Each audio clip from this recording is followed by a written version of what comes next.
Bwana.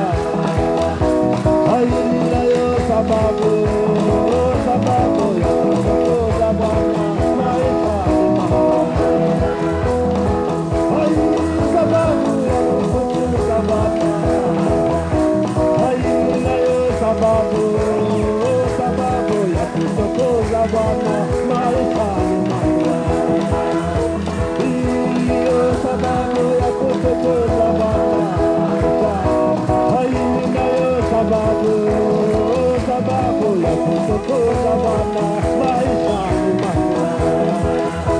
Hiyo sababu ya kutukuza Bwana maishani mwangu. Ninayo sababu, sababu ya kutukuza Bwana maishani mwangu. Hiyo sababu ya kutukuza Bwana maishani mwangu. Ninayo sababu, sababu ya kutukuza Bwana maishani mwangu. Hiyo sababu ya kutukuza Bwana maishani mwangu. Ninayo sababu, sababu ya kutukuza Bwana maishani mwangu. Hiyo sababu ya kutukuza Bwana maishani mwangu. Ninayo sababu, sababu ya kutukuza Bwana maishani mwangu. Sababu, sababu ya kutukuza Bwana maishani mwangu. Ninayo sababu, sababu ya kutukuza Bwana maishani mwangu.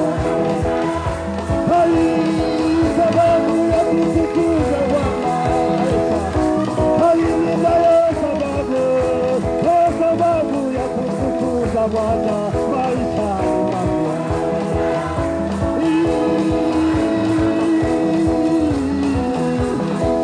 Mungu ninayo sababu, sababu ya kutukuza Bwana maishani mwangu. Hai kutukuza Bwana. Mungu ninayo sababu, sababu ya kutukuza Bwana maishani mwangu. Hai sababu ya kutukuza Bwana. Mungu ninayo sababu, sababu ya kutukuza Bwana maishani mwangu. Hiyo sababu ya kutukuza Bwana. Mungu ninayo sababu, sababu ya kutukuza Bwana maishani mwangu. Hiyo sababu ya kutukuza Bwana. Mungu ninayo sababu, sababu ya kutukuza Bwana maishani mwangu. Kutukuza Bwana. Mungu ninayo sababu, sababu ya kutukuza Bwana maishani mwangu. Sababu ya kutukuza Bwana. Mungu ninayo sababu, sababu ya kutukuza Bwana maishani mwangu. Kutukuza Bwana. Mungu ninayo sababu, sababu ya kutukuza Bwana maishani mwangu. Hai ya kutukuza Bwana. Wala ushaka kwa mamara. Hai umami Yesu mama. Hai wala ushaka kwa. Iye wala umami Yesu mama. Hai wala ushaka kwa mamara. Hai wala umami Yesu mama. Hai wala Yesu mama. Iye wala ushaka kwa mamara. Hai wala umami Yesu mama. Hai baba baba. Iye wala ushaka kwa mamara. Hai wala umami wacho mama. Hai wala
Bye.